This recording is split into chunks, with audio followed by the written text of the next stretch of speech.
Selamat datang di Hantu Bisu. Salam untuk kalian yang berani mendengar kisah-kisah gelap, kisah yang tak hanya sekedar cerita, tapi bisa menghantui hingga tidur kalian malam ini. Malam ini, dengarkan baik-baik, karena aku akan membawamu ke sebuah kota kecil, di mana sebuah warung sop durian tak pernah sepi pengunjung. Namun, di balik manis legitnya buah, di sebuah kota kecil bernama Arga, berdiri sebuah warung sederhana di tepi jalan. Dari luar, bangunannya tampak biasa. Atap genteng tanah liat, dinding campuran papan dan bata putih, serta spanduk kusam bertuliskan, "Sop buah durian segar, Pak Kodir." Namun, siapapun yang lewat akan terkejut melihat keramaian di dalamnya. Setiap siang hingga sore, jalan sempit di depan warung dipenuhi motor dan mobil yang berhenti. Orang-orang rela berdesakan, antre panjang, hanya demi semangkuk sop buah yang katanya berbeda dari tempat lain. Meja panjang berlapis taplak plastik warna merah bata dipenuhi mangkuk-mangkuk besar. Di atasnya tersusun buah-buahan segar, semangka merah berkilau, melon hijau pucat, pepaya oranye lembut, alpukat mengilap, mangga harum, hingga anggur yang kulitnya tampak masih berembun. Namun, daya tarik utamanya adalah durian. Bau khasnya begitu menyengat, tapi anehnya tidak ada satupun pelanggan yang merasa terganggu. Justru semakin banyak orang yang datang, seolah aroma itu menjadi panggilan gaib yang tak bisa ditolak. Di balik meja, berdirilah Pak Kodir. Pria berusia 45 tahun dengan tubuh agak berisi, senyum lebar, dan tangan yang cekatan.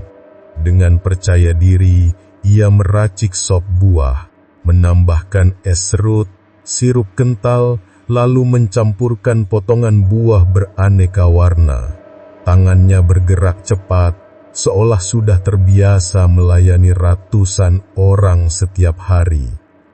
Di sisi lain, Bu Rasti, istrinya, selalu tampak sibuk membersihkan meja, mengatur kursi, dan melayani pembeli dengan senyum ramah. Senyumnya manis, namun matanya menyimpan sesuatu yang berbeda. Sedikit kelelahan, sedikit gelisah. Dia tahu ada hal-hal di warung ini yang tidak bisa dijelaskan dengan logika. Anak semata wayang mereka, Yudi, baru pulang kuliah dan sering membantu di warung. Dia duduk di bangku dekat kasir, mencatat daftar pesanan, sesekali mengantar mangkuk sop buah ke meja pembeli. Meski tampak sibuk, matanya beberapa kali melirik ke arah gudang kecil di belakang warung. Gudang itulah yang selalu mengganggu pikirannya. Karena di gudang itulah buah-buahan untuk warung disimpan. Anehnya, stok buah tidak pernah habis. Bahkan saat warung sedang dipenuhi pelanggan, ketika pintu gudang dibuka, selalu tampak keranjang-keranjang penuh dengan buah segar. Tidak ada buah yang busuk, tidak ada yang layu, seolah baru saja dipetik dari pohonnya. Beberapa pelanggan pernah bertanya, "Pak, kok buahnya segar terus? Nggak pernah lihat ada yang jelek, padahal rame banget." Pak Kodir hanya tertawa kecil, lalu menjawab ringan, "Ah, Saya punya langganan pemasok yang bagus, Mas. Buahnya selalu dipilih yang terbaik. Jawaban itu terdengar masuk akal. Para pelanggan pun mengangguk puas dan kembali menikmati sop buah mereka. Tapi bagi Bu Rasti, jawaban itu hanyalah pengalihan. Dia tahu persis mereka tidak punya pemasok tetap. Sesekali memang ada pedagang buah yang singgah, tapi jumlahnya tidak pernah sebanyak yang keluar dari gudang itu. Pernah sekali ia menanyakan hal ini pada suaminya, dan jawaban Pak Kodir selalu sama. Ada kenalan baru yang membantu. Kenalan baru? Siapa? Dari mana? Kenapa tidak pernah sekalipun ia bertemu orang itu? Pertanyaan itu berkali-kali muncul di kepalanya, tapi ia memilih diam. Selama warung ramai dan keluarga sejahtera, ia mencoba meyakinkan dirinya bahwa tak ada yang perlu dipersoalkan. Namun, diam-diam Yudi juga mulai merasakan keganjilan. Ia pernah melihat sesuatu, suatu sore, ketika hendak mengambil keranjang mangga di gudang, ia melihat bayangan hitam bergerak cepat di sudut ruangan. Bayangan itu tinggi, lebih tinggi dari manusia biasa. Saat ia menoleh, bayangan itu lenyap. Dia mencoba berpikir positif. Mungkin hanya pantulan cahaya atau matanya yang lelah, tapi perasaan dingin yang menyusup ke tulangnya saat itu membuatnya sulit melupakan kejadian tersebut. Bukan hanya Yudi. Pernah seorang anak kecil yang sedang makan sop buah bersama ibunya, tiba-tiba berkata polos, "Bu, tadi aku lihat ada orang masuk ke gudang. Tinggi banget, tapi kok nggak keluar-keluar?" Ibunya segera menepuk bahunya, menyuruhnya diam. "Ah, itu cuma bayangan, Nak. Jangan banyak omong." Namun, Yudi yang mendengar jelas ucapan itu menatap tajam ke arah gudang, merasakan bulu kuduknya meremang. Meski begitu, warung tetap ramai, bahkan semakin ramai. Kursi tak pernah kosong. Bau durian bercampur sirup memenuhi udara, membuat siapapun yang lewat tergoda untuk mampir. Suasana warung selalu riuh. Suara sendok beradu dengan mangkuk, tawa pelanggan, teriakan pelayan, dan musik dangdut pelan dari radio tua. Dari luar, tidak ada yang aneh, tidak ada yang mencurigakan. Namun, bagi mereka yang peka, setiap kali senja menjelang, hawa di warung berubah. Dari arah gudang muncul hembusan dingin yang aneh. Sesekali, lampu di dekat gudang berkedip, seolah ada sesuatu yang mengganggu. Para pelanggan biasanya tidak menyadari, sibuk dengan sop buah di tangan mereka. Tapi bagi Yudi, rasa dingin itu seperti peringatan. Malam itu, setelah pelanggan terakhir pulang dan warung ditutup, Yudi masih duduk di bangku depan menatap kosong ke arah gudang. Ia tidak bisa mengusir perasaan was-was yang terus menghantuinya. Pak Kodir tampak berbeda. Dia duduk di kursi bambu di beranda rumah, wajahnya penuh rasa puas. Baginya, warung ini adalah bukti kerja kerasnya. Ia merasa bangga setiap kali melihat antrean panjang pembeli. Namun, di balik senyum itu, ada sesuatu yang ia sembunyikan. Sesuatu yang tidak boleh diketahui siapapun, bahkan keluarganya sendiri. Angin malam berhembus pelan, membawa aroma durian yang masih menempel di bajunya. Pak Kodir menutup matanya, mendengar bisikan samar dari kejauhan. Bisikan itu lirih, tapi jelas. "Besok, siapkan lagi." Ia membuka mata, menatap ke arah gudang yang gelap. Senyumnya perlahan berubah menjadi dingin. Dan di malam itu, di balik pintu gudang yang terkunci rapat, terdengar bunyi lirih, seperti sesuatu sedang bergerak, menunggu giliran.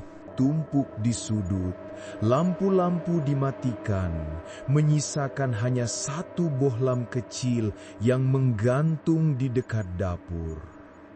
Angin malam masuk melalui celah dinding papan, membawa aroma manis yang aneh.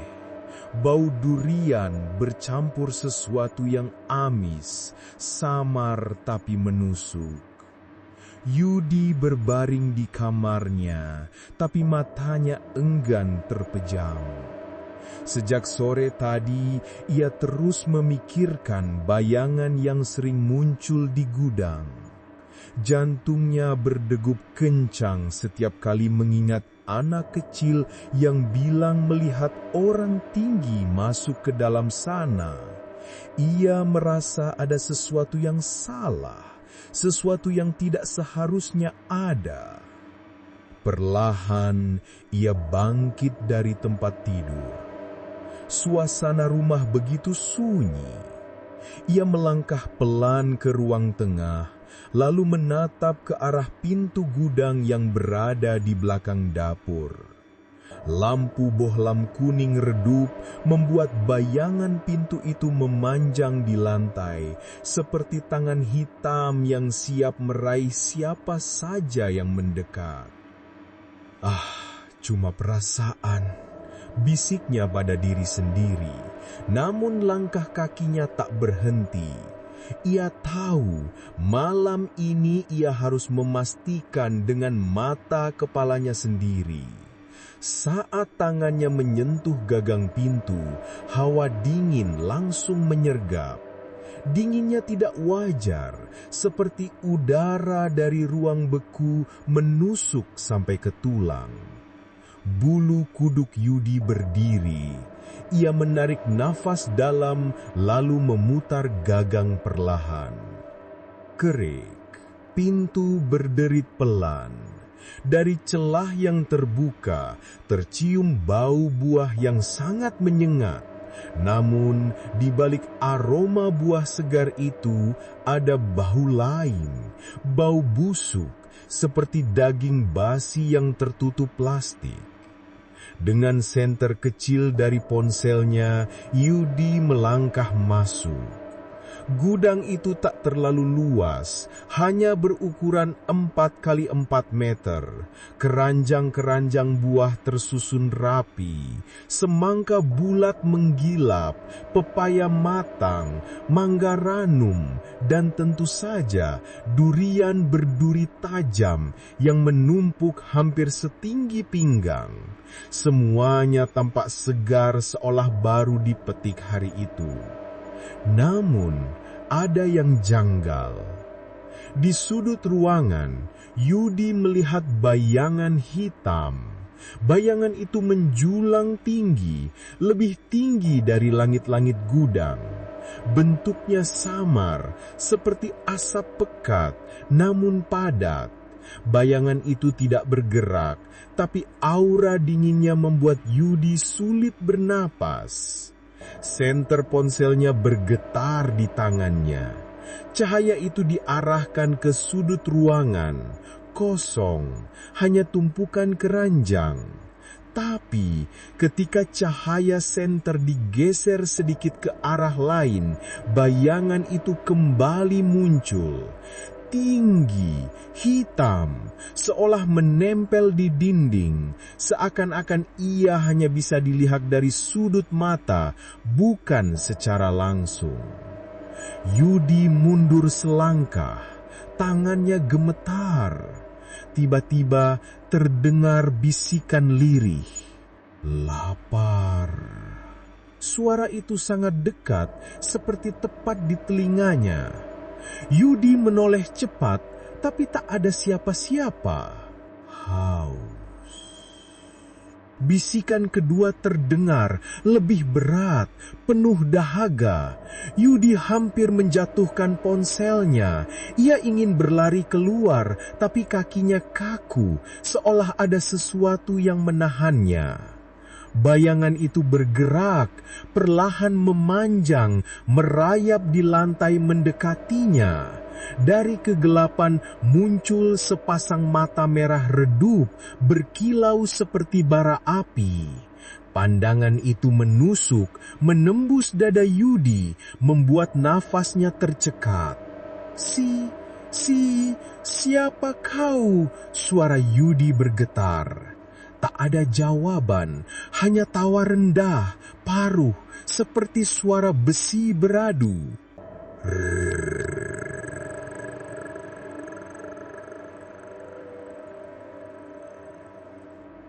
Tiba-tiba durian-durian di keranjang berguncang sendiri. Suara duri-duri keras saling beradu, menimbulkan bunyi mengerikan. Semangka di atas rak pecah begitu saja tanpa disentuh. Air merahnya mengalir ke lantai, menyerupai darah segar. Yudi mundur panik, tangannya mencari-cari gagang pintu, tapi semakin ia mencoba, pintu terasa menjauh.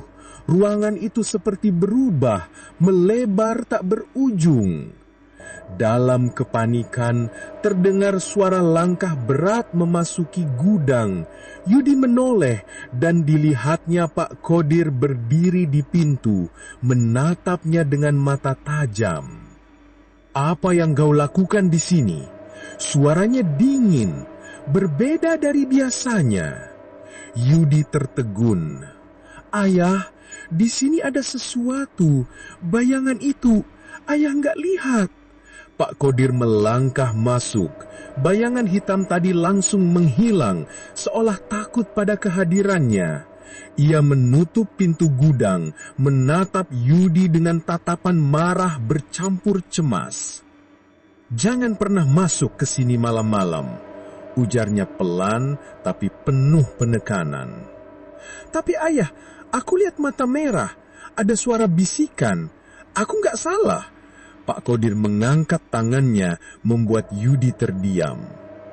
"Ada hal-hal yang lebih baik kau tidak tahu. Semua ini untuk kebaikan kita, untuk keluarga." "Maksud ayah?" Pak Qodir hanya menatap tumpukan durian yang berguncang pelan, lalu mendesah panjang. "Kau terlalu muda untuk mengerti. Jangan sekali-kali mengulanginya." Malam itu, Yudi dipaksa keluar dari gudang. Pak Qodir menutup pintu rapat, bahkan menguncinya dengan gembok besar. Namun, ketika Yudi melangkah menjauh, telinganya masih bisa menangkap bisikan samar dari balik pintu. "Janji harus ditepati." Keesokan paginya, warung kembali dipenuhi pelanggan. Tidak ada yang tahu apa yang terjadi semalam. Para pembeli tetap tertawa, menikmati sop buah segar yang terasa manis luar biasa. Yudi duduk di dekat kasir, wajahnya pucat. Ia menatap setiap mangkuk sup yang keluar dari dapur, bertanya-tanya dalam hati, benarkah ini hanya buah dan sirup biasa, atau ada sesuatu yang lain di dalamnya? Sementara itu, dari balik senyumnya yang ramah, Pak Qodir menyembunyikan rahasia besar, rahasia yang telah membuat warungnya tak pernah sepi, rahasia yang berhubungan dengan bayangan di gudang. Malam turun lagi. Jalanan kota kecil itu sepi. Hanya sesekali terdengar suara jangkrik dan lolongan anjing dari kejauhan. Di dalam rumah sederhana yang menyatu dengan warung sop buah, suasana tampak tenang. Namun bagi Yudi, ketenangan itu hanyalah topeng. Sejak malam sebelumnya, pikirannya terus dihantui oleh bayangan di gudang, mata merah, bisikan haus, dan semangka yang pecah seperti darah. Ia tak bisa diam. Rasa penasaran bercampur ketakutan menguasainya.